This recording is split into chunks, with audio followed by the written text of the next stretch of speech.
सुना था हमने लोगों से, मोहब्बत चीज़ ऐसी है, छुपाए छुप नहीं सकती, दबाए दब नहीं सकती।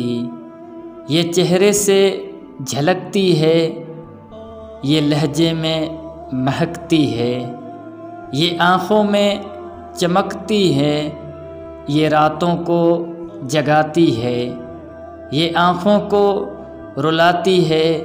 मगर ये सब अगर सच है तो ए लोगों, मोहम्मद सल्लल्लाहु अलैहि वसल्लम से तुम्हें कैसी मोहब्बत है।